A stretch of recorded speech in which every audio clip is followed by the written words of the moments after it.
ఈరోజు దేవుని వాగ్దానం ద్వితీయోపదేశకాండము 11వ అధ్యాయం 24వ వచనం.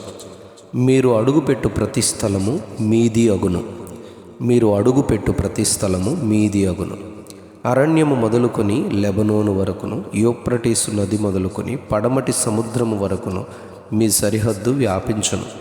పరిశుద్ధ గ్రంథ ఆరంభంలో పంచకాండములు మనం గమనిస్తాం. ఈ కాండములలో సృష్టి ఆరంభము నుండి మానవ జీవితము దేవుని ఉన్నతమైన ఆలోచనలో సృజింపబడి ఫలించుటకు, అభివృద్ధి పొందుటకు, విస్తరించుటకు, భూమిని నిండించి దానిని లోపరుచుకొనుటకు, ఏలుటకు ఆయన వారిని ఆశీర్వదించిన చరిత్రలన్నీ లిఖించబడ్డాయి. తాను సృజించిన నరులు ఎక్కడ నివసించాలో, ఎవరెవరి కుటుంబాలు ఎలాగున ఏలికగా ఉంటారో దేవుడు ముందుగానే ఎరిగి నిర్ణయించినట్లు గ్రంథములో చెప్పబడింది. ఆదికాండంలో ఆదాము నుండి ప్రారంభమైన మానవ కుటుంబాలు తెరాహు కుటుంబమునద్దకు వచ్చేసరికి అబ్రహామును తన కుమారుని దేవుడు 12వ అధ్యాయంలో దేశము నుండి, బంధువుల యొద్ద నుండి, తండ్రి ఇంటి నుండి పిలిచి తాను పంపు ప్రాంతమునకు ఇష్టపడి వెళ్తే తనను ఆశీర్వదించి తన పేరును గొప్ప చేసి తన ద్వారా భూమి యొక్క సమస్త వంశములను ఆశీర్వదించుదనని వాగ్దానం చేశారు. 15వ అధ్యాయంలో 75వ సంవత్సరముల వరకు సంతానము లేని తనతో దేవుడు ప్రమాణపూర్వకముగా బల్యర్పణ ద్వారా వాగ్దానము చేసి తాను స్వాధీనపరచుకున్న ప్రాంతములను సరిహద్దులతో సహా ఆయన తెలియపరిచారు. ఆదికాండం 15వ అధ్యాయం 18వ వచనంలో ఐగుప్తు నది మొదలుకొని గొప్ప నది అయిన యూఫ్రటీసు నది వరకు ఈ దేశమును నీవు స్వాధీనపరచుకొందువు, అవి నీ సంతానమునకు ఇయ్యబడును అని నిబంధన చేశారు. అబ్రహాము సంతానము ఇస్సాకు, యాకోబు, యోసేపుల తరములలో వారికి ఇయ్యబడిన వాగ్దానములను స్వతంత్రించుకొను దిశగా వారు వెళ్ళారు. యోసేపు తరములో కరువు సమయంలో వారు ఐగుప్తునకు ఆహారమునకు వెళ్ళి అక్కడే 430 సంవత్సరాలు ఉండిపోయారు.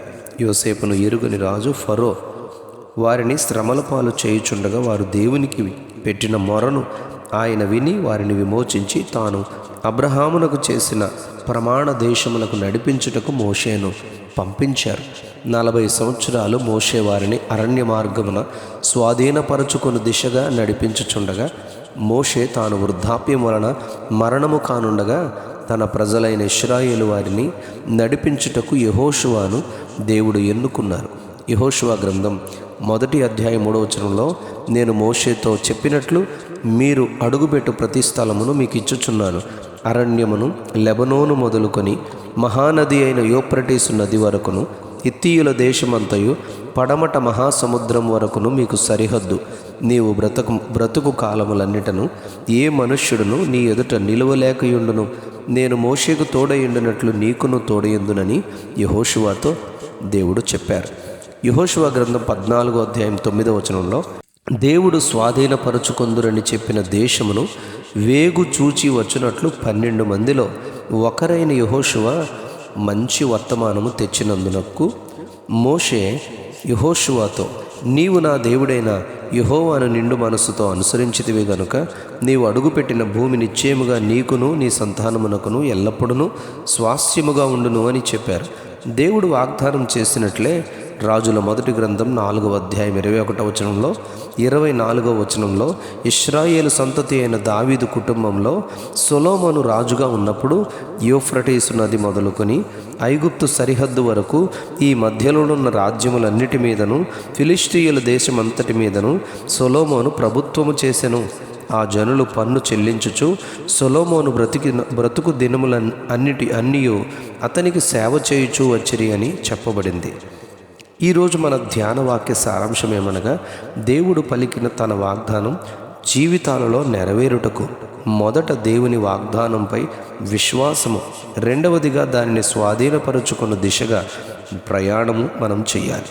12 మందిలో 10 మంది మనము స్వాధీనపరుచుకున్న ప్రాంతవాసులు మనకంటే బలవంతులు, వారి కళ్లకు మనం మిడతల వలె కనబడుతున్నామని అధైర్యపరచగా యెహోషువ మనము నిశ్చయముగా వెళ్ళుదము, దాన్ని స్వాధీనపరచుకుందుము, దాన్ని జయించుటకు మన శక్తి చాలును అని సంఖ్యాకాండంలో చెప్పారు. అలా అన్నట్లే యెహోషువ సంతానము దానిలో ప్రవేశించారు. అట్లే మనమును మన వాగ్దానమును విశ్వసించి స్వాధీనపరచుకొను దిశగా దేవుడు మనకు సహాయము చేయునుగాక. Amen, amen, amen. మీరు అడుగుపెట్టు ప్రతి స్థలమును మీది అగును. మీరు అడుగుపెట్టు ప్రతి స్థలము మీది అగును. ఆమెన్.